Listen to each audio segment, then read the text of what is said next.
Hello mga students, ipagpatuloy po natin ang ating discussion sa PAS 16 on property, plant and equipment. Sa video lecture na ito, pag-uusapan po natin yung revaluation model, which is yung pangalawang model na i-provide sa atin ng standard when we are measuring an item of property, plant and equipment after your initial recognition. So previously pinag-usapan po natin yung cost model and yung related na depreciation.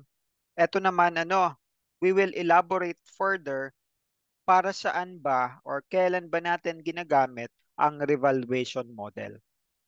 Ngayon, sinabi po sa paragraph 31 ng ating accounting standard, matapos ang pagre-recognize daw ng item of property, plant and equipment, no? After recognition as an asset.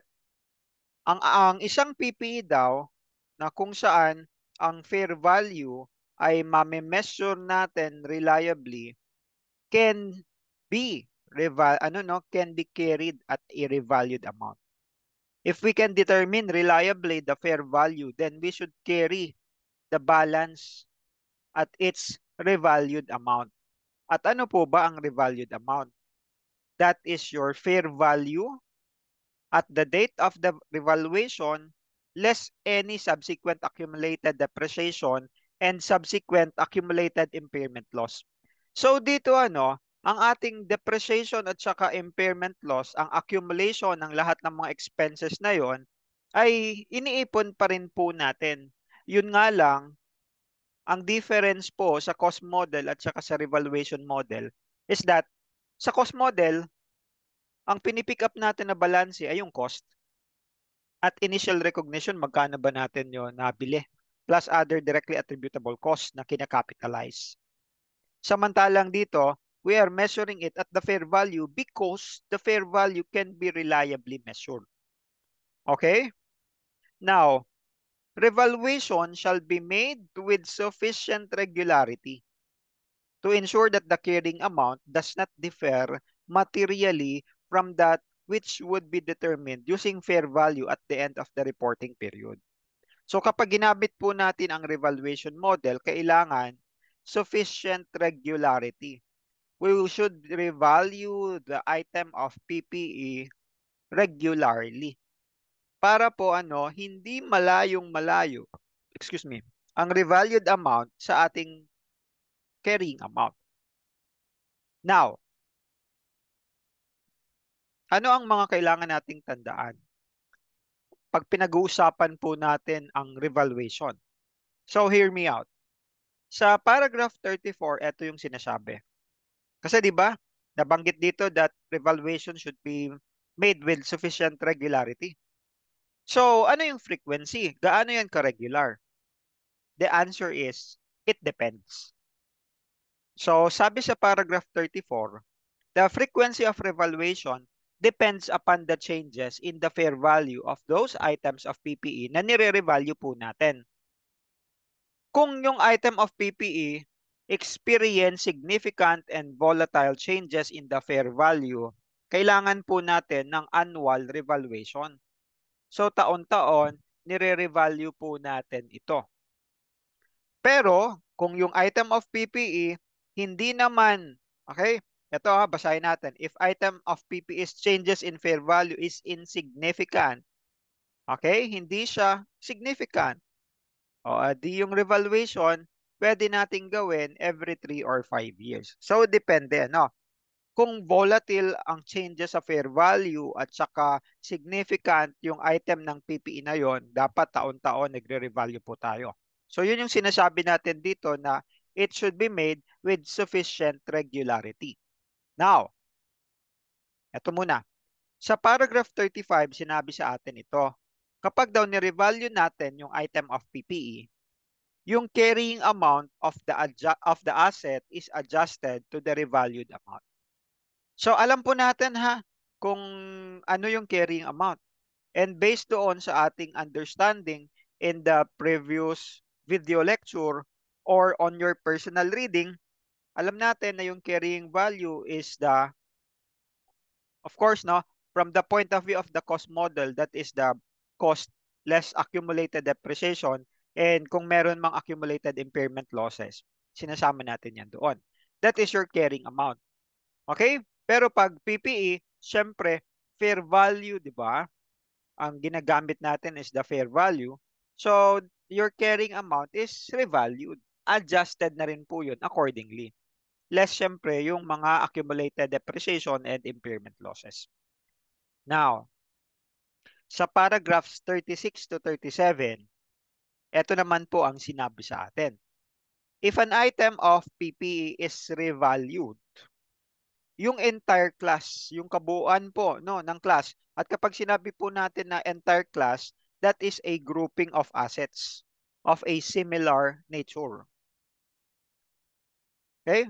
Parehas po ng gamit, no? Similar nature and use in an entity's operations, no? To which it belongs. Okay? So, ang gusto lang natin dito ipaintindi, kapag yung item of PPE na nire-revalue natin ay belonging to a certain class, yung buong class na yon ay kinakailangan po nating i-revalue. Okay, the entire class to which it belongs shall be revalued. Now, the PAS 16 provided us with examples of classes. At ito po ang mga examples na yon. Land. To, no? Land and buildings, machinery, ships, aircraft, motor vehicles, furniture and fixtures, office equipment, and bearer plants. So ito po ang provide sa atin ng standard na examples ng separate classes. Another pointer is found in paragraph 38. At ang sinasabi naman natin dito is that the revaluation should be conducted simultaneously. No? The items within a class of PPE are revalued simultaneously to avoid selective revaluation. Kasi nga 'di ba, ang anong sinasabi sa atin sa paragraph 36? Dapat yung buong class ay i-revalue natin. So kung i-revalue natin silang lahat, dapat yung revaluation ay ginawa simultaneously para maiwasan ang selective revaluation ng asset. Kasi nga, kung isa lang doon sa item, no, doon within the class, isa lang ang i-revalue mo. So, yun yung sinasabi natin na selective revaluation. Hindi sila lahat. And the reporting of amounts in the FS are that are a mixture of costs and values as at different dates. Anong ibig nito sabihin? Pag ni-revalue natin yung entire class, so at least no, after we revalued it, magkakaparehas yung mga, I mean yung measurement natin is at revalued amount. Pag hindi kasi natin yan ginawa simultaneously, halo-halo. Yung iba naka-measure pa at the prior fair value or at cost. So they are a mixture of cost and values ng magkakaibang petsa. Okay? So kaya kinakailangang simultaneously. Now, anong sinasabi dito? However daw, a class of assets may be revalued on a rolling basis. So kung hindi man po natin sila mapagsabay-sabay, no? Within the entire class, pwede po nating i-revalue sila on a rolling basis. Anong ibig sabihin ng rolling basis? Sunod-sunod, no? Provided that the revaluation of the class of asset is completed within a short period of time. Hindi yung tatagal ng masyado, no? Para they are still um, within the same, as much as possible, maiksi lang yung pagitan nila. Para yung mga balanse na yon, yung cost, yung mga fair values na yon, ay somehow hindi pa ganoon ka-significant in between dates. Okay? Para up to date po ang ating mga revalued amounts. So yun po ang sinasabi ng ating paragraph 38. Now the question here is how do we account for revaluation? Ano yung accounting aspect nito? Sa paragraph 39, binigyan po tayo nitong paragraph na ito. Itong statements na ito, no? Kung yung carrying amount daw ng asset ay tumaas, no, increased as a result of revaluation, the increase shall be recognized in other comprehensive income at iniipon po natin sa equity under the heading of revaluation surplus.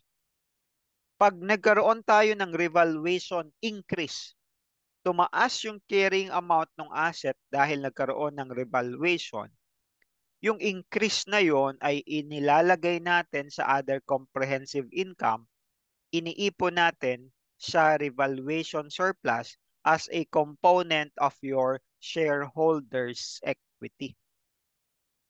Take note, other comprehensive income. Hindi po yan kasama sa profit or loss.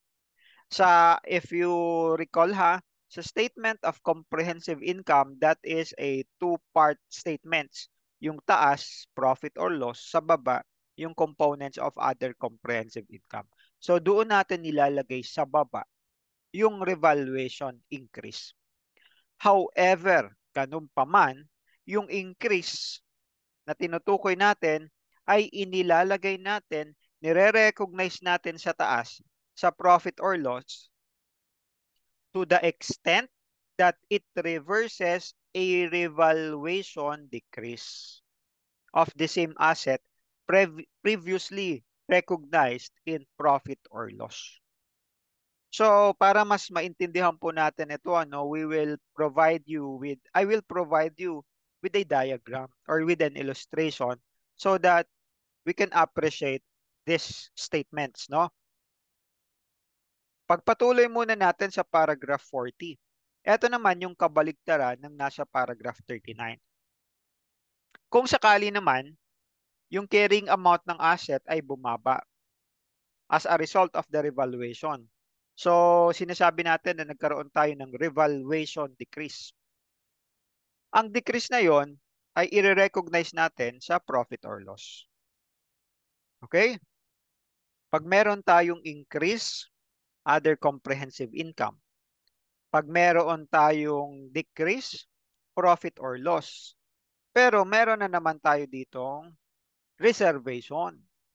However, yung decrease na iyon ay i-recognize natin sa OCI kung to the extent of any credit balance existing in the revaluation surplus. Kung sakaling previously merong revaluation surplus na yon at eventually nagkaroon tayo ng revaluation decrease at yung decrease na yon ay kinakain yung ibang balanse ng surplus, o syempre asan ba ang revaluation surplus? Component ng OCI, di ba? At yung cumulative ay nasa shareholders equity, nasa equity. So kung merong portion na binabawasan or pinapalit natin yung revaluation surplus, definitely nandoon siya sa component ng other comprehensive income. Kung ang decrease natin, yung revaluation decrease natin ay pinapababa yung revaluation surplus. Okay? So this is applicable for subsequent transactions wherein in the past we have a balance of revaluation surplus. Pero if this is the first time that there is a revaluation decrease, definitely wala po tayong balanse ng revaluation surplus. So doon po yan matatapon sa profit or loss. Okay? So that is paragraph 40. Now, let's have an illustration para ma-appreciate po natin ito. And let me pick up the illustration from the book of Susmilan. Okay. On December 31, 20X1, Entity A acquires a piece of land for 1 million. So pinag-uusapan natin dito ay lupain. At alam po natin na pagdating sa lupain, wala po tayong depreciation. Okay? Generally, wag na natin pag-usapan yung exception to the rule. So, kung wala yung depreciation, paano ang impact nito sa ating revaluation? Okay? Tingnan natin Entity A revalues the land to fair value on the following dates. Kailan in-acquire? December 31, 20X1. Noong December 31, 20X2, the following year, the fair value of the land is 800,000. Okay, 2 years after, no, it becomes 1.3 million, and 3 years after, it becomes 900,000. So, anong implication nitong changes in the fair value? At paano yung ating magiging journal entry dito? Class, pag ginawan po natin ito ng timeline, ng graph, o ito makikita po ninyo, ano? From December 31, 20x1 up to December 31, 20x4, nilagyan natin ng horizontal line representing the cost of 1 million. Okay? 1 million yan. Under the cost model, we should retain the 1 million. No. Pero under a fair value model or a revaluation model, we should consider the changes in the fair value and we should adjust the balance of the PPE accordingly. And in this case, that is your land. So from 1 million, magiging 800, magiging 1.3, magiging 900. Okay, now, pakita ko po ito sa inyo, no? From December 31, 20x1 to December 31, 20x2, ang tawag natin dyan ay revaluation decrease kasi bumaba yung value ng lupa. From 1 million, naging 800. So may decline tayo na 200,000 or meron tayong decrease na 200,000. And that decrease represents an impairment loss. Although as of this moment, no, from the point of view of my discussion, hindi ko pa po na-explain sa inyo yung impairment loss. Okay? So somehow, no, for maybe for some of you, hanging pa yung concept ng impairment loss. Siguro hindi nyo pa ito lubusang naiintindihan. Pero maybe for some na advanced na nag-aaral, naiintindihan nyo na po yung konsepto ng impairment loss. Okay, etong revaluation decrease nito na 200,000 represents an impairment loss. At kung lalagyan po natin ito ng journal entry, which I failed to include yata sa aking presentation na ito, we should debit a revaluation decrease or an impairment loss and a credit to land of 200,000 para from 1 million magiging 800,000 na lang. E di gawa ka ng T-account, no? Ang land mo nasa debit 1 million, nagkaroon ka ng credit na 200, magiging 800,000 na lang ang balanse ng iyong land. At yung impairment loss ay inilalagay natin sa profit or loss. So ito yung sinasabi sa atin sa paragraph 40. Tama ba? Ayan, ano? So pakibalikan ha, and as we go along with the illustrations, please remember paragraphs 39 and 40. So yung ating changes from 1 million to 800,000, ito yung nire-represent itong paragraph 40. Now, no? On December 31, 20x3, tumaas, naging 1.3, which is 300,000 more of your cost, original cost. Anong nakikita ninyo dito? From 800,000 papuntang 1 million, yung 200,000 difference is a reversal of the previous revaluation decrease.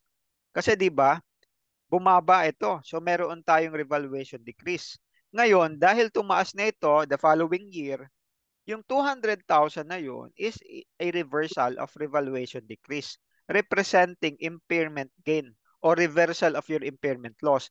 At yung 200,000 na portion na yan ay kinaklasify natin sa profit or loss. Hindi po yung buong 500,000 na difference ni 1.3 at saka ni 800,000. Okay? So, ibig pala sabihin, out of that 500,000 difference between the 1.3 and the 800,000, 200,000 represents impairment gain or reversal of the previous impairment loss. It will be presented in the statement of profit or loss. And the 300,000 balance is your revaluation increase, which is accumulated in the account revaluation surplus. Yung 300,000 ay makikita natin as a component of your other comprehensive income pag nag-prepare tayo ng statement of comprehensive income. Yung 200,000 nandoon sa taas as component of your profit or loss computation, and then the 300,000 ay nasa baba, component of OCI. Debit land, 500,000. No. Credit revaluation surplus for 300, credit impairment gain for 200,000. So after that, magiging 1.3 na ang balanse ng ating lupa on December 31, 20x3. Okay? So, kaya natin nilagyan ng illustration nitong diagram na ito para somehow at least maintindihan natin. From December 31, 20x3 papuntang December 31, 20x4, tignan nyo naman po ito. Bumaba ng 400,000. So, alam na po natin ang gagawin. Pag meron tayo, application po ulit ito ng paragraph 40. By the way, eto, ang changes natin from 2000x2 to 2000x3 is an application of paragraph 39. Okay? Eto, paragraph 40, ito, i-apply na natin yung however for reversal of previous increase. Okay? Ay binabawas po natin yan sa revaluation surplus. So there will now be a decrease in the revaluation surplus amounting to 300,000. Tapos, parang ang sinasabi natin, from 1.3, binawasan natin ng 300,000, babalikan na naman dun sa cost, no? Kaso 900,000 yung balance. Ngayon, yung difference na yon, which is 100,000, represents an impairment loss na presented sa ating profit or loss section ng iyong statement of comprehensive income. Nakukuha ba? So, from this diagram, from this visual, ang pinupunto po sa atin nito is that any changes below your original cost ay treated as an impairment gain na profit or loss ang tapon. Any changes above cost will be a revaluation increase that will be reflected in your other comprehensive income na nasa revaluation surplus na account. Okay? Class, pag yung asset ay non-depreciable, madali-dali lamang po ito. Kasi we will only account for the changes from the point of view of our original cost. Ang nagiging challenge dito, nagiging struggle ng karamihan is pagdating sa mga depreciable PPE. Kasi sa depreciable PPE, nagde-depreciate tayo, kailangan nating i-keep track yung depreciation ng original para kung sakaling may merong mga revaluation surplus or impairment losses, magkano lang ba dapat ang maximum na i-credit natin sa revaluation surplus or sa kung sakali man impairment ito, magkano yung impairment loss? We need to keep track of the original carrying amount, year to year. Depende sa tinatamaan. Anyway, anong pinagsasabi mo, sir? Mamaya ipapakita ko sa inyo through an illustration. By the way, we are referring to fair value sa revaluation. Siyempre, in terms of the measurement of the fair value, we will be guided by another standard, and that is IFRS 13 on fair value measurement. Okay? But for now, we will not elaborate on the details of how are we getting the fair value. For classroom purposes, for problem solving, normally, pinoprovide na po sa atin yung balance ng fair value and we do not need to further elaborate on it. Okay? Sa libro, or hindi, actually, yung libro naman natin ay naka-reference sa standards. Sa PAS 16, we are provided with two methods or two approaches in accounting for evaluation. At makikita po natin yan sa paragraph 35. Okay, 35.8 presents to us the proportional approach or proportional method, whereas sa 35.B, ibinigay naman sa atin yung elimination method. Ano ang ibig nito sabihin? Take note of the phrases or sentence na nilagay ko into a text box. Text box or etong ano na ito, no? Hinighlight natin dito. For proportional method, okay, the gross carrying amount is adjusted in a manner that is consistent with the revaluation of the carrying amount. Kasi sometimes what is provided to us is the carrying amount na adjusted. And we need to gross up para malaman natin kung sa ngayon, ano, after evaluation, this is your revalued carrying amount, magkano yung 100% nito before you depreciate it. So, wino-work back natin yung 100% because your carrying amount as of that revaluation date is already net of any accumulated depreciation. Okay? Whereas, pagdating sa elimination method, ini-eliminate natin, tinatanggal natin yung depreciation or yung accumulated depreciation. So, ang natitira lang talaga is yung net carrying amount. Pero para mas maintindihan po ninyo ito ng lubusan, mas maganda syempre yung illustration. So, let me now present to you the illustration coming from the book of Dean Empleo and Prof. Robles. Take note of the problem and pay particular attention. If you want, you can solve with me. You can compute on your own. Pakisulat ng mga detalye. You can pause the video lecture and play afterwards kapag nakuha mo na ang sagot mo. Para ma-assess natin kung tama or mali yung iyong sinasagot.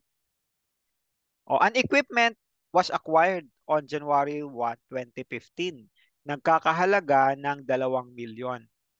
We are expecting that the equipment will have a useful life of 10 years. And in the absence of any information about the residual value is 0. 2 years or 3 years after, no, kasi beginning of 2015 ito in-acquire. On December 31, 2017, na-appraise po yung equipment to have a fair value of 1.75 million. Ngayon, etong appraised na fair value, okay, na 1.75 billion, ang question na siguro ay maglalaro sa inyong mga isipan is, ano ito? Ang carrying value ba ito or yung 100%? Yung cost, ito ba yung equivalent ng cost on December 31, 2017? Okay, so we will soon find out. The company carries this asset in a class that is measured using revaluation model. Now, on December 31, 2019, the asset was appraised at a fair value of 900,000. And on January 1, 2022, the asset was sold for 550,000. So, basically, what I want to tell you is that itong problem na ito ay comprehensive. And we should take one step at a time. Sa 2015, sa 2017, 2019, and 2022. Okay. So, hinighlight ko yung mga critical or yung mga crucial information, yung taon, kung kailan natin in-acquire, magkano, gaano katagal natin ito mapapakinabangan. And on December 31, 2017, magkano ang appraised na balance nito. Ayan. Tignan po ninyo ito, gumawa na naman ako ng visual. If you will see here, the y-axis is your cost and your x-axis ay ang ating mga taon. Anong ibig nito sabihin? Kung 10 years po yan at nagumpisa tayo ng January 1, 2015, ang cost po ng ating equipment ay 2 million. Alam naman po natin yung concept na ng depreciation. 2 million divided by 10 years, every year mababawasan ng 200,000 yung ating cost dahil the depreciation is the systematic allocation of cost. Ginagamit kasi natin ito, i-distribute natin proportionally. Such that by December 31, 2015, 1.8 million na yan. By 2016, 1.6. So, pabawas tayo ng pabawas ng 200,000. Ngayon, noong December 31, 2017, Kung sakali na tinanong tayo, magkano yung carrying value or the carrying amount of our equipment, the answer is 1.4 million because the accumulated depreciation is 600,000, which is 200,000 times 3 years. Mag-ingat po dito, baka ang isipin ninyo, 2 taon lamang po ang nag-expire. No, definitely the answer is not because the equipment was acquired on the beginning of 2015. Therefore, 2015 is included. 2015, 2016, 2017, 3 years na po na naglapse. So, 3 taon na dapat tayo nag-depreciate.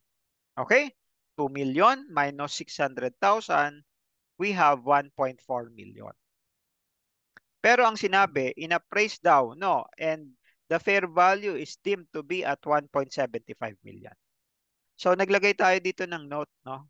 May appraised value tayo of 1.75 million, mataas ng konti dito sa 1.4. So, anong gagawin ko dyan? Pa-ignore na lang if you are OC, dito sa ating graph, the 1.75 million should be somewhere dito. Okay? Dapat nandirito sa pagitan ng 1.8 and 1.6, no? So, near the 1.8. Pero nilagay ko lang siya dito. Now, anong ibig nito sabihin? Anong gagawin natin? Ano ang mga kailangan kong i-compute? Una, compute natin yung revaluation surplus. And the revaluation surplus is the difference between the original carrying amount and the appraised value. And that is presented in the computation below. Your fair value or the revalued amount is 1.75, whereas the carrying value is 1.4. Meron tayong revaluation surplus na 350,000. Revaluation surplus, etong 350,000 is accumulated in the equity section. So, yun na, no? 350. Ngayon, ano na ito para sa akin? Ano nang susunod ko na gagawin? Pakita natin ha. Take note, meron na tayong na-compute. Revaluation surplus. On December 31, 2017, based on the original, ang cost mo ay 2 million. Ang accumulated depreciation mo, 600,000. And the carrying amount is 1.4. Pero sa ngayon, yung 1.75 is your revalued carrying amount. 1.75. E tandaan po natin na yung ating asset, an item of PPE, is presented in the books at cost less any accumulated depreciation. Now, if we are following the revaluation model, the cost is your what? Adjusted cost based on the fair value of the current, no, on the date of revaluation. So, dapat yung equipment natin will be measured at a new balance. That is, for now, is question mark because we need to compute. And the accumulated depreciation should also be adjusted accordingly. Kasi hindi na po natin pwedeng gamitin ito. Hindi rin po pwede na ma-retain mo at 2 million and then mag-adjust tayo sa accumulated depreciation. Or i-retain mo yung accumulated depreciation na 600,000 at mag-a-adjust tayo sa equipment. O ngayon, anong gagawin ko? What is the next step for me? Journal entry muna natin ha is, okay. Na idagdag ko lamang pala pero kung walang depreciation, walang revaluation, ito pong entry na ito, which is, we all know naman na by now, this should have been made every end of the year, 2015, 2016, and 2017, before the revaluation took place. Okay. Now, eto, buuhin na natin yung kulang natin kanina dito sa ating table. Sinasabi natin na yung equipment is at 100%. And since wala tayong residual value, pwede natin masabi na yung carrying amount mo is 70% of the cost of the 2 million. and 30% yung accumulated depreciation natin. Paano natin nasabi?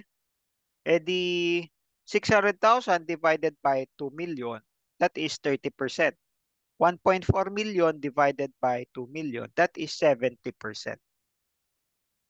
Kung nagkaroon tayo ng revaluation at yung adjusted or yung revalued amount natin ay 1.75 million and that represents a 70% of your total cost, eh di para makuha natin itong previously naka-question mark na dalawa, okay? Eh di yung 1.75 million, i-divide mo sa 70% para makuha natin yung 100%. At pag ginawa po ninyo yan, 1.75 million divided by 70%, we will come up with the 2.5 million. And ganun din, 2.5 million, nakuha na natin yung 100%, multiply mo by 30% kasi yung ating accumulated depreciation ay 30%. Pwede, it will now become 750,000 accumulated depreciation. So, na-complete na po natin yung column for the fair value. The equipment at 100%, the accumulated depreciation at 30%, and the carrying amount at 70%. So, as we see here, the fair value of the equipment is measured at 2.5 million, whereas in the cost, it's only 2 million. Definitely, we have an increase of 500,000. Pagdating sa accumulated depreciation, there is an increase of 150,000. So 500 minus 150, ito yung ating revaluation surplus na 350,000 na inentradahan natin at credit, which later on I will show you ito yun actually nahuli. Now, in the book of Din Empleo and Robles, ito yung kanilang way of solving this one. 1.4 million, tapos meron tayong 1.75, di ba? Minus natin yan, may 350 tayo na increase. Kung titignan po ninyo, ang 350,000, pag dinivide natin sa 1.4 million, that is 25%. So yung increase mo is 25% of the original carrying amount. So eto pahiga. At dito naman makikita ninyo, paakyat tayo so pataas. 100% yung cost. Tapos yung accumulated depreciation and the carrying amount is expressed as a percentage of the 100%. Pero dito, ang binagbabasehan natin is the increase. Okay? Yung increase na yon is what percentage of the carrying amount. If we compute 350 divided by 1.4, sasabi natin na yung 350 ay 25% ng 1.4 million. Now, if this is 25% ng 1.4 million or ng carrying amount, so dito, yung cost natin, ginagawa natin silang 100%. No? So kung 100% ito, magkano yung 25% ng 600,000? So that is 150,000. That is your increase. Magkano yung 25% ng 2 million? That is 500,000. So that is the increase. And from there, ma-work out natin, ma-work back natin yung fair value. Okay? Yung equipment at fair value, the accumulated depreciation at fair value, and then the carrying amount at fair value. Which is, in this case, of course, given. Diyan nga natin pinagbabasehan itong ating solution. So, either case, kahit alin po dito, yung gagawin ninyo, parehas lang naman ang kalalabasan. Ang importante na kailangan nating makuha dito ay etong fair value balances and then the corresponding changes. In this case, increase. Okay, now, the question here is, paano yung journal entry ko? Alam ko na yung changes or yung difference between 1.4 and 1.75 ay 350. Pero, anong account ang gagamitin ko dyan? As you can see here on the left, take note that equipment is debited at 500,000. The accumulated depreciation is credited at 150 and the revaluation surplus is credited at 350,000. Bakit ganyan ang ating journal entry? At bakit ganyan ang mga amounts? Tandaan po ninyo na before this adjustment, the balance of the equipment is measured at 2 million. So kapag gumawa ka ng T-account, ang debit ng iyong equipment ay 2 million. Pag nagdagdag ka dito ng additional 500,000 debit, ang equipment mo ngayon ay magiging 2.5 million which is the fair value on December 31, 2017. Ang accumulated depreciation mo, 600 yung balanse, nag-credit ka ng 150, magiging 750,000. Okay? Ang revaluation surplus mo wala pa, ngayon pa lang mag-exist. Di credit ka ng 350, yan yung initial balance ng iyong revaluation surplus.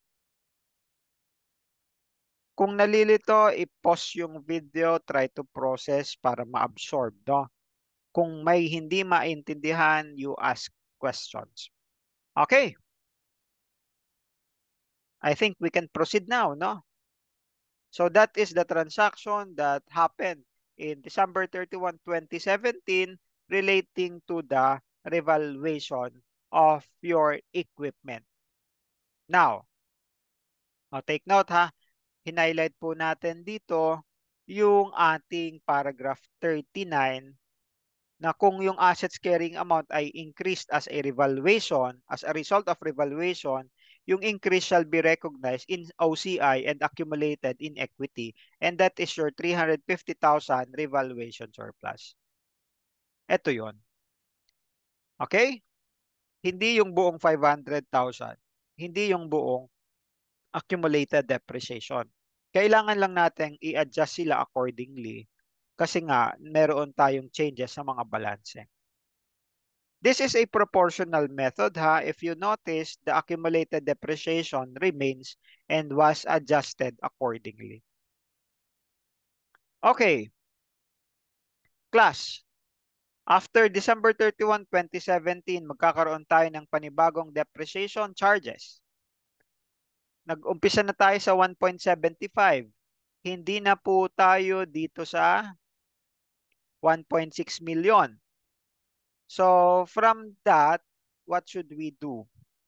Okay, 1.75 divided by 7, we have 7 years remaining. So ang revised annual depreciation mo ay 250,000. O kaso na-OC ako dito sa proper ano no. Sa ating ano nga ito, graph, dapat yung 1.7 ay nandito ano. So but anyway, please ano no, forgive me for my lapses in the presentation of the graph. No? So dapat pa ganito yan. Okay, but for now, let us assume that this is the point where the 1.75 million is in. Okay, so kung originally, ito yon ano, ito yung dati natin, ngayon, tumaas na. Kasi from 1.4 naging 1.75 na. Kung dati 200,000 yung ating annual depreciation, ngayon magiging 250,000 na. So dito pinapakita ko sa inyo, every year, no, from 2017 hanggang 2024, assuming na wala nang nangyari, ano, etong mga makikita ninyo dito ng mga amounts, eto dapat yung kanilang magiging carrying amount as of those succeeding or subsequent dates. Okay, until such time that our asset will be at a carrying amount of 0, there being no residual value. Okay. Unfortunately, by 2019, nagkaroon ng panibagong depreciation, revaluation. Nagkaroon ng appraisal ng asset and it was found out no that the appraised value is 900,000. Okay. So, is there a revaluation increase or a revaluation decrease? We will find out.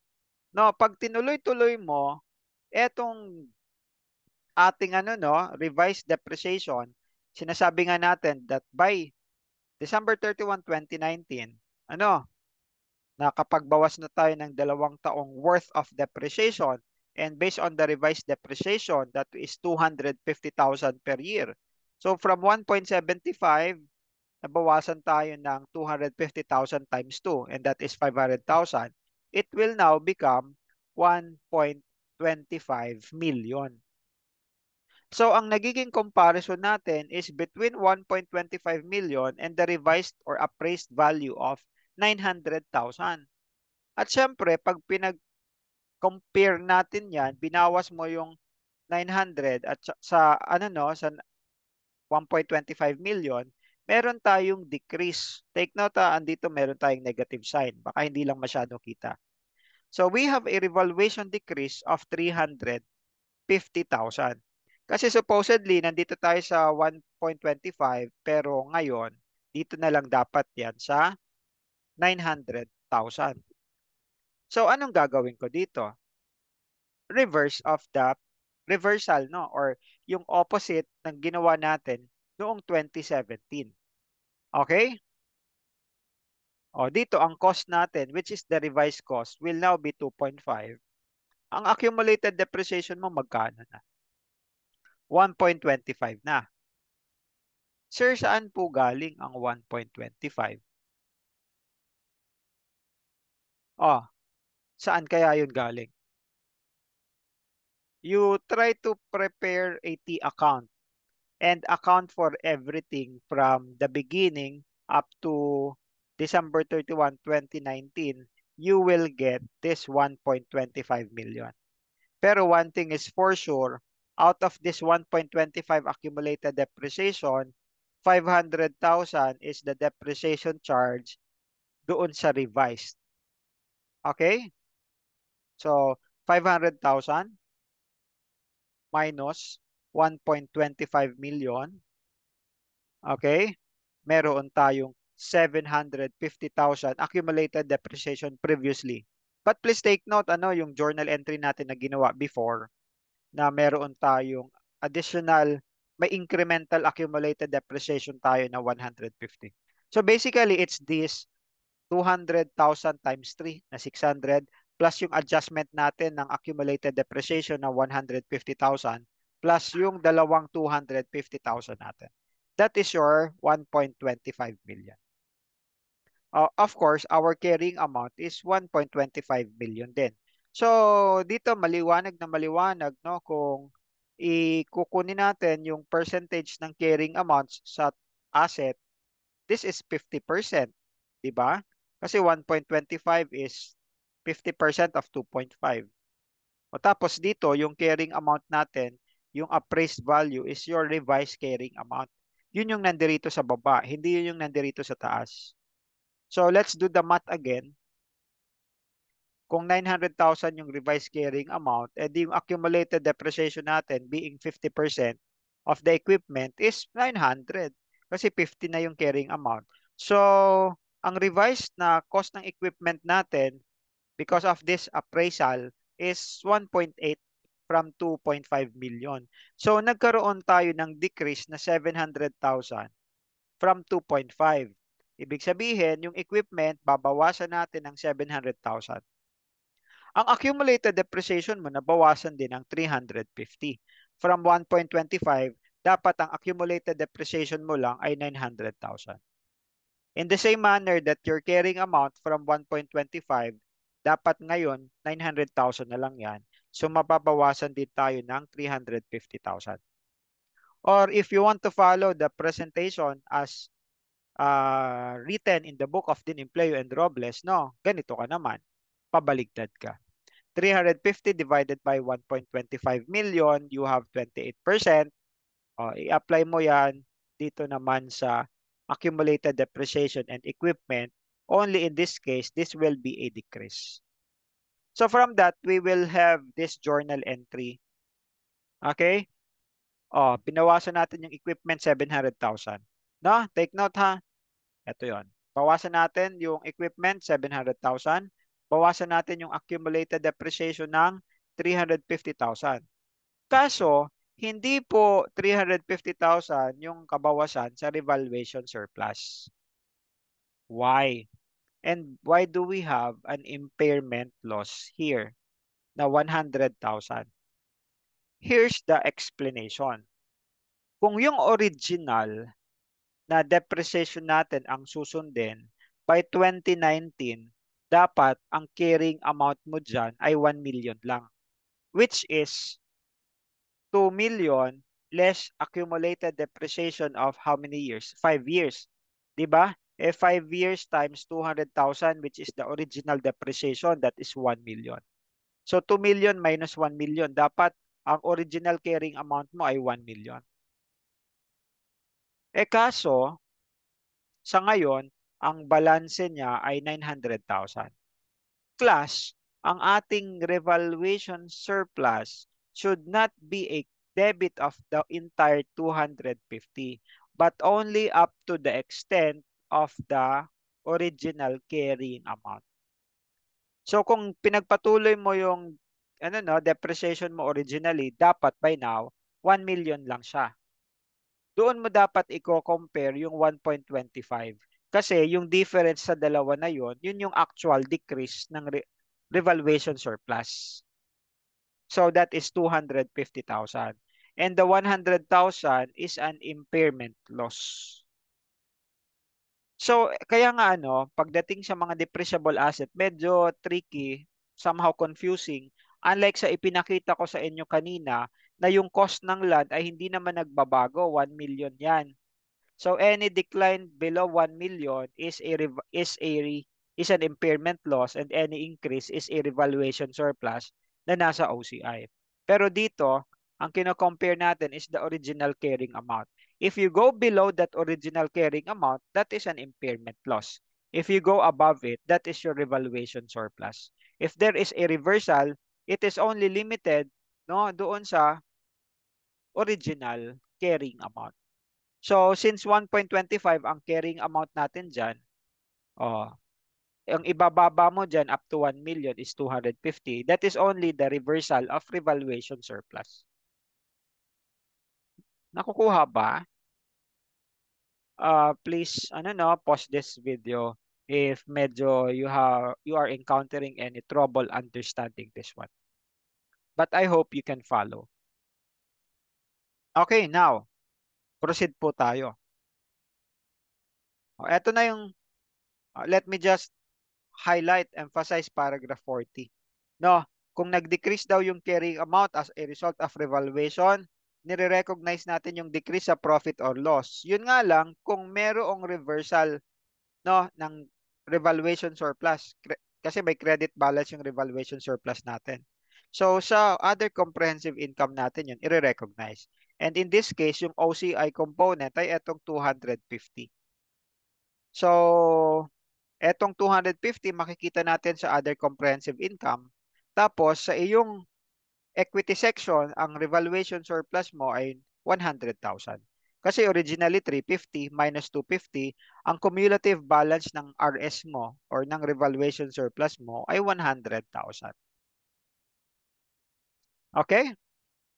The decrease recognized in OCI reduces the amount of accumulated in equity. And that is what I am talking about. So that's it. So, eto pinapakita ko lang sa inyo, but sana maintindihan ninyo yung mga amounts na yan na pinapakita ko. O class, sabi dito may question na kailangan nating i-consider.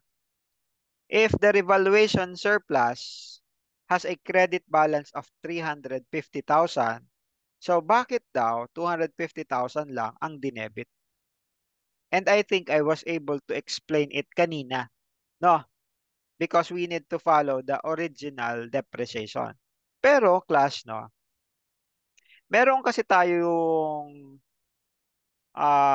sinasabi sa standard, na yung revaluation surplus na balance, hindi po natin yan tinatransfer sa profit or loss. But it will only be reclassified from one equity account to another equity account. And we will elaborate on it later on.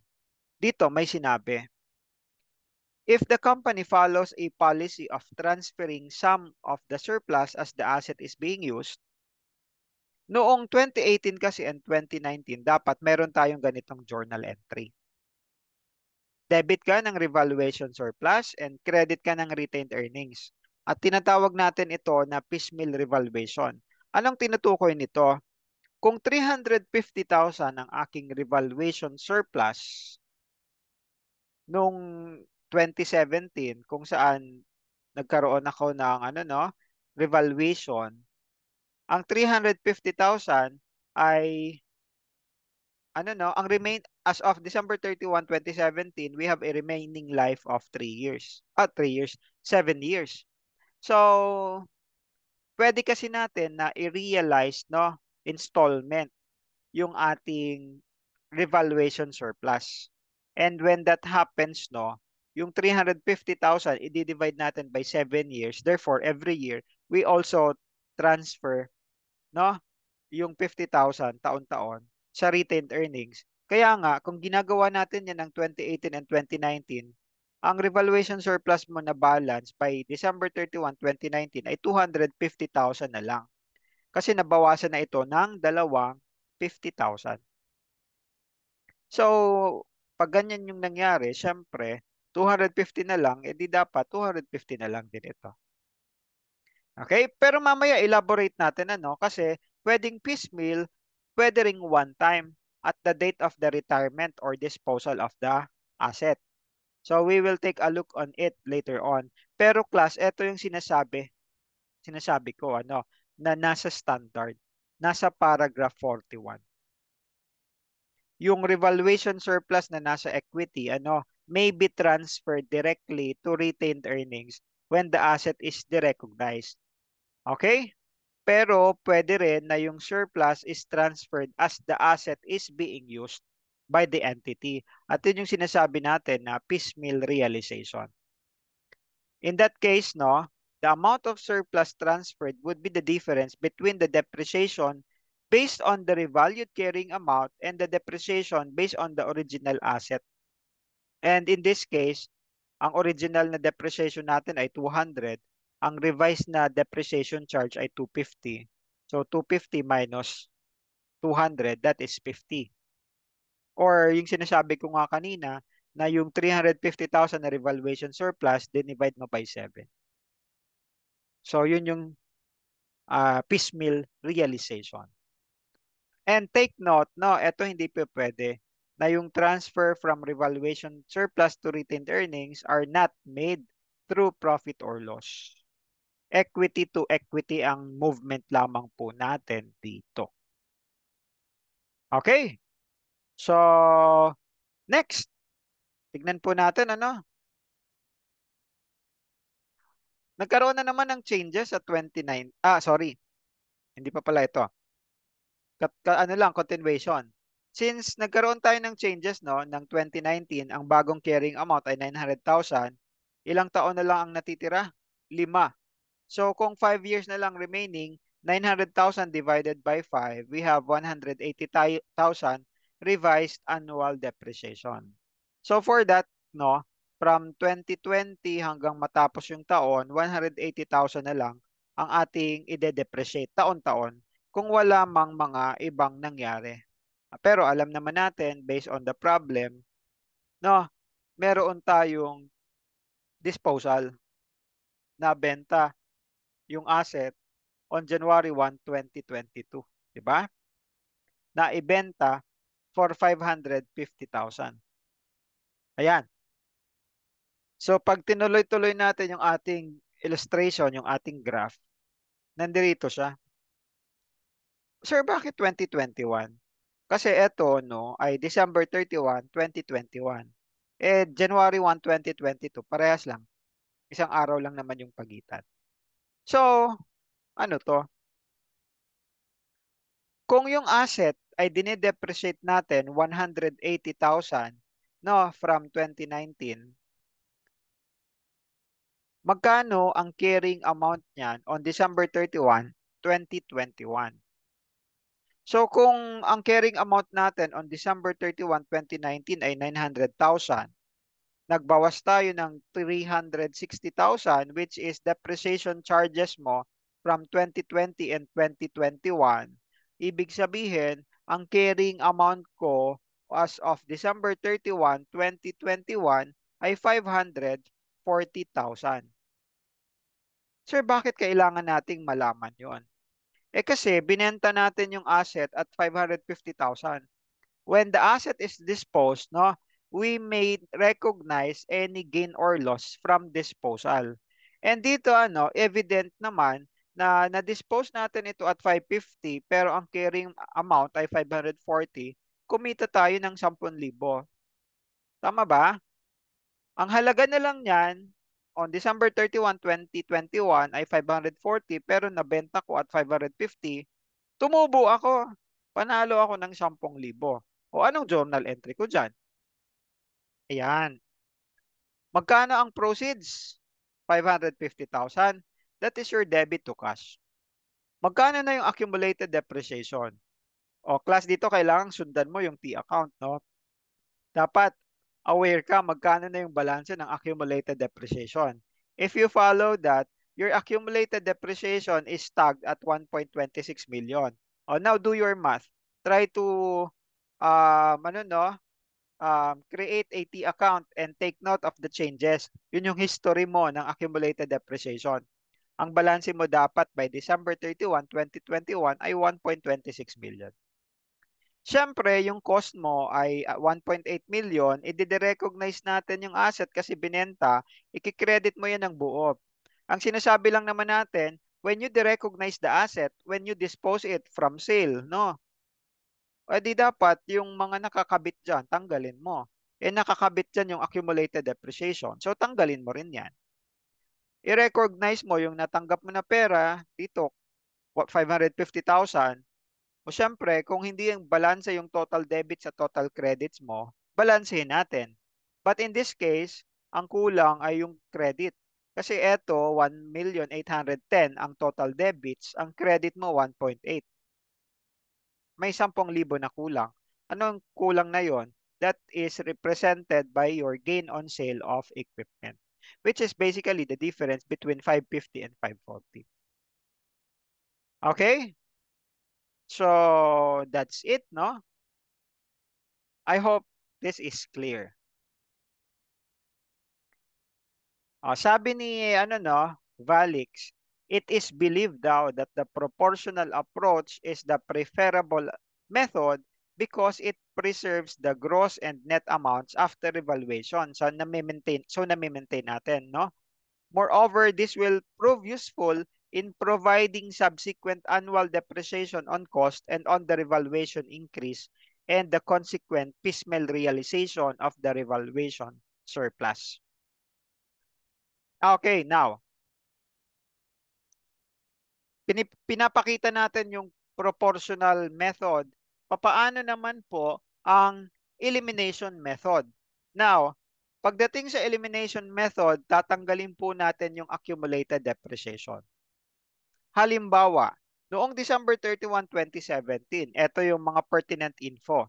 Pag elimination method, tatanggalin mo yung accumulated depreciation na 600,000. Inineto mo yan sa equipment. Therefore, you have an entry here no, na debit sa accumulated depreciation at i-credit mo yung equipment para yung matitira na lang talaga na cost ay 1.4. At saka mo i-record yung difference as a revaluation surplus. Debit equipment, 350. Credit revaluation surplus, 350. So, kinancel out muna natin ito. After canceling, the cost of your equipment is now tagged at 1.4 nag-increase ka ng 1.70 na-increase ka to 1.75. So yung increase na 350 di ganito yung journal entry mo. Or kung gusto mo isang entry na lang yan combined di debit accumulated depreciation 600, credit equipment 600 minus 350 that is 250,000 and the credit to revaluation surplus. Okay? So ganito siya. Now, After the revaluation, 2018-2019, ganito na yung magiging journal entry. At eto no, pinapakita ko na sa inyo yung T account. So dito naka-focus naman tayo. As we discuss the elimination, naka-emphasize, may emphasis naman ako sa mga T accounts. Imbis na yung graph, no, yung ating timeline and the related cost. Para dito ma-appreciate nyo naman yung T account. So by December 31, 2017, 1.4. Okay? Now class, depreciation tayo, 250 every year. So ang accumulated depreciation mo, take note naging zero na siya by December 31, 2017. Kasi nga, elimination. Ang 2018-2019, meron tayong annual depreciation. So, by December 31, 2019, prior to the another revaluation or another appraisal, ang accumulated depreciation mo ngayon ay 500,000. From the point of view of the revaluation surplus at nagpipismill revaluation tayo, o edi, eto yon no? By December 31, 250,000 siya. Ngayon, nagkaroon tayo ng appraisal, di ba? Naging 900,000 yung fair value. So, following the elimination method, tatanggalin na naman natin ito. Ganito na naman yung ating journal entry. Okay? Take note dinebit natin yung accumulated depreciation parehas ng kanina. So, after that, ang carrying amount mo na lang ay 1.25. Tapos, na-increase tayo ng 900,000. Na-increase to, down to 900,000. So, may decrease tayo. May decline tayo na 350. Kaya nga, dito yung equipment mo, bumaba ng 350. Pero, take note, yung revaluation surplus mo ay 250 lamang dahil nagpipismill revaluation nga tayo, di ba? So, kung babalikan natin ito, 250 na lang ang balanse. O di syempre, 250 na lang yung debit mo sa revaluation surplus and the difference is an impairment loss. So whether you are using the elimination approach or the, what do you call this, proportional approach, parehas lang din naman. So in this case, no, ganito ang magiging itsura niya sa ating T accounts. Sir, bakit yung revaluation ang bawas sa akin ay 850? Eto kasi, if you are doing the adjustment separately, pero kung magkasama, credit ka ng 500 dito, tapos meron kang additional credit na 350, edi ba dapat 850 yon? Okay? Tama ba? Pinagsama lamang natin. So, meron kang accumulated depreciation na 500, meron kang revaluation surplus no, na 250. Sorry, nawawala. Hindi ko na isama yung 100,000 na impairment loss. Andito dapat yon ano, para makuha natin yung credit na revaluation surplus na 850. Okay? So, dito meron tayong impairment loss na entry Ngayon ko lang napansin, ano. Pero, please take note of that adjustment. Okay?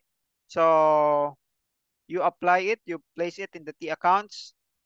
You try to process this. You pause the video para masundan po ninyo. So, yan yung ating mga adjustments. So, by December 31, 2019, wala nang balanse yung revaluation surplus mo. Wala na ring balanse yung accumulated depreciation mo. Andito na kasi, no, na eliminate na nga kasi natin against your equipment. Okay? So, sa mga susunod, pag pinagpatuloy mo yan hanggang 2021 bago ibenta yan ng January the following day, syempre nagde-debit ka ng expense, depreciation, and credit ng accumulated. So by December 31, 2021, may 360 na balance ka ng accumulated depreciation. Wala nang changes sa revaluation surplus. Sa equipment mo as is. Pero syempre, pag tinanong ka magkano ang carrying amount, that is 540. 900 minus 360. Okay? So, pag binenta mo yan, o syempre, i-credit mo yung equipment at 900,000 dito, no? i-debit mo yung accumulated depreciation at 360,000, 'di ba? Kasi yan yung balance natin. Nakatanggap ka ng cash na 550 o yung 10,000 na difference sa credit ay gain on sale of equipment.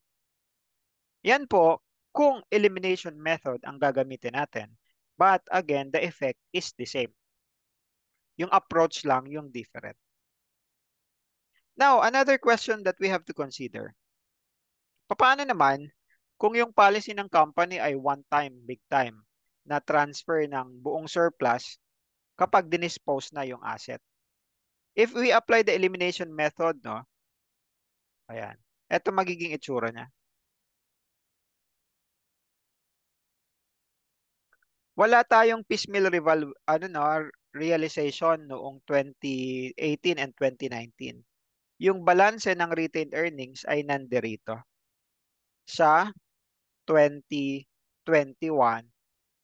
at noong January 1, 2022 on the disposal of the asset. Nung sa piecemeal on 2018, 2019, tama ba? Dito dapat meron tayong entry na 50-50. Okay, pero dito wala. Okay? So, eto no, hindi ko na po ito explain sa inyo. Nilagay ko lang side by side. Pero that is basically the movement of your accounts from year to year and then the effect on the revaluation surplus if tawag nito one time lamang no natin dinidispose yung or nire-reclassify ang revaluation surplus on the date of the retirement or the disposal of the asset. Now, additional, coming from the book of Valix. Ito po, ang mga ganitong example ay wala sa libro ni Dean Empleo and Prof. Robles na book, no? I just don't know if there are cases like this in other authors because wala po akong copy ng ibang mga libro. Sabi dito, no? And this is a separate illustration na ha, bukod doon sa original na problem natin. So ito ay panibago na. So an independent revaluation daw of a building by a professionally qualified valuer shows the following details. Ang cost mo ay 9 million, ang accumulated depreciation mo ay 2.7. Tapos meron ka ditong replacement cost na 15 million. And the replacement cost is the cost of the building at the replacement, no? Yung panibago. Ang ating adjusted fair value kasi yung revalued amount is yung carrying amount. Ito yung tawag nito, replacement cost is the cost. Okay? The original use of the building is 10 years, but the revaluation reveals a revised useful life of 15 years. So from 10 years, naging 15 years, paano yon? Eh yung annual depreciation on cost is 900,000. Kasi 'di ba 9 million divided by 10 years, 900,000. So ano magiging impact ng ating revaluation kung nag-change tayo ng useful life from 10 to 15? Okay.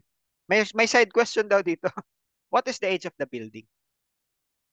On the date na yung ano no, nagkaroon ng changes sa cost from 9 million naging 15 million. Ano na raw yung edad ng building na yon? Sir, posible po ba natin na makuha yon based on this information? The answer is yes. How? Eh, provided naman sa atin yung accumulated depreciation. We are also provided with the annual depreciation of 900,000. If you don't know how to compute for the annual depreciation, you have the useful life. You have the cost, you do the math. So dito, 3 taon nyo yung accumulated depreciation. So 3 years na yung nag-lapse. Ilang taon pa yung hindi pa nag-expire? The answer is 7. Pero ano yung edad ng building? Yung edad ng building is yung 3 taon and not the 7 years. Okay? Yung nag-lapse na years, that is your age of the building. Okay? Eto no, try to do it. Kagaya ng ginagawa natin kanina. This is proportional yung approach. So when that happens, class, the revised carrying amount mo is 10.5 million. If the accumulated depreciation is 30% of the cost of the building. So ito yung ating lalagyan natin ng journal entry, no? Debit ka ng building, credit ka ng accumulated depreciation, and then may credit ka na, excuse me, revaluation surplus 4.2 million. Okay? Ayan. And then your revised depreciation charge from year 4 hanggang matapos yung taon ay dito ka magbabase sa 10.5. I-divide mo na siya ngayon by 12. Kasi, bakit sir? 3 taon na yung edad ng building. Eh di ba may revise ano tayo? Useful life from 10 to 15. So hindi na ngayon 7 years ang natitira. Magiging 12 na. Kasi kung 15 years na yung revised useful life, 3 taon na yung nag-expire, eh di meron tayong remaining useful life of 12 years. So pag tinanong tayo magkano yung revised annual depreciation, eto na yon. 10.5 million divided by 12, 875. So year 4 onwards, eto na yung ating pro forma journal entry. Nasusundan ba? Okay. Next, kung piecemeal revaluation or realization naman, i-divide mo din yung revaluation surplus mo na 4.2 sa 12. So 350,000 ang ating yearly journal entry to realize the revaluation surplus papuntang retained earnings. Okay. Now, paano naman kung may residual value? In the previous illustrations, wala po tayong residual value. Pero paano kung meron? Kagaya po nito. Yung residual value natin, originally 500,000. Ngayon, naging 400,000. So, anong impact or ano yung effect niya sa ating computation? O, dito, no, may changes din sa useful life, pero alam naman po natin yung gagawin natin dito. Ito lang yung unique or yung panibago. 400,000 from 500. So, may bearing ba yan? O, another side question. What is the annual depreciation? Okay? Magkano daw yung ating annual depreciation, yung original?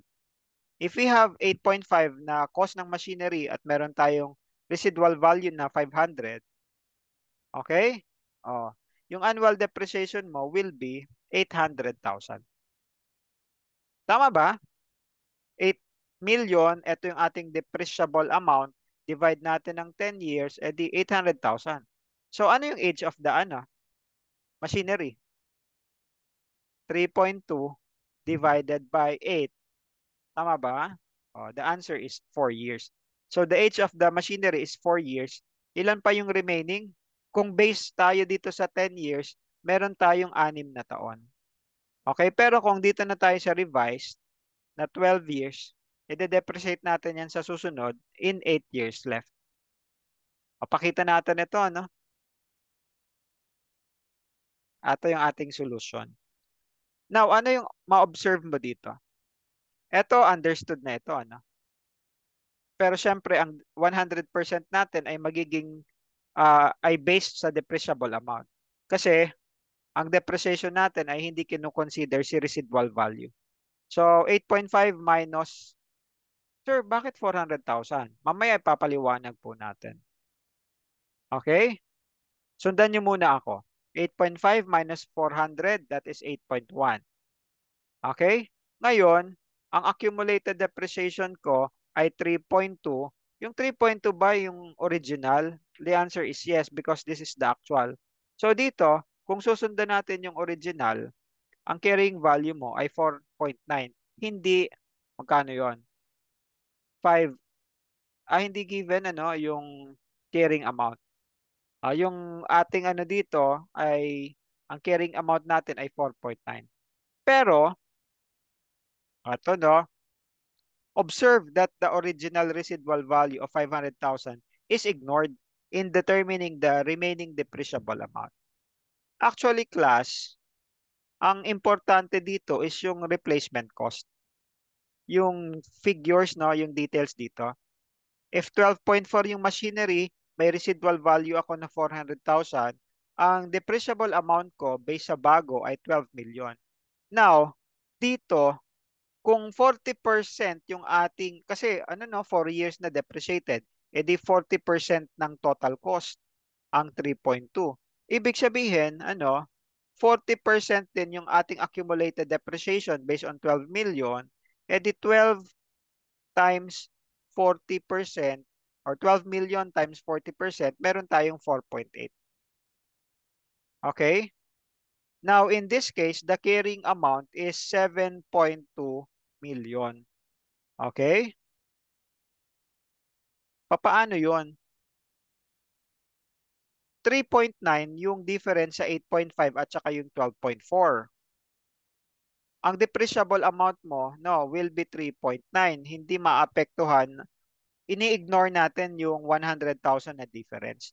Kasi ang magmamatter is by the end of the useful life, ano yung ano yung adjusted na residual value? Eh, that is your 400,000. Di ba? So, irrelevant na yung 500,000 in our problem. So, yung depreciable amount mo is 3.9. Ang accumulated depreciation mo is the difference between 3.2 and 4.8 million. So, that is 1.6.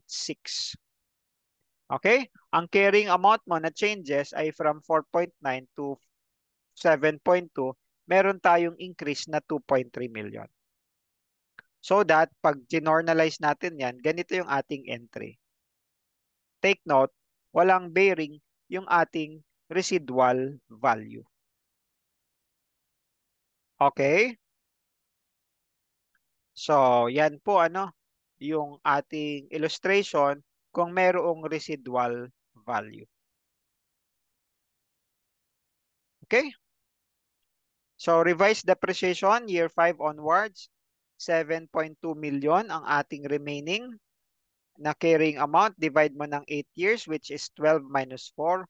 Ang annual depreciation mo ay 900,000. At yung piecemeal realization mo ay 2.3 divided by 8, o 287,500. Ito yung ating mga journal entries. Okay? So, I hope that is clear. And this will end our discussion on the revaluation. If you have any questions, let me know. I'll be happy to assist you in your questions. Thank you. Sana ay natuto kayo sa discussion natin dito. I'll see you in the next discussions. Bye-bye.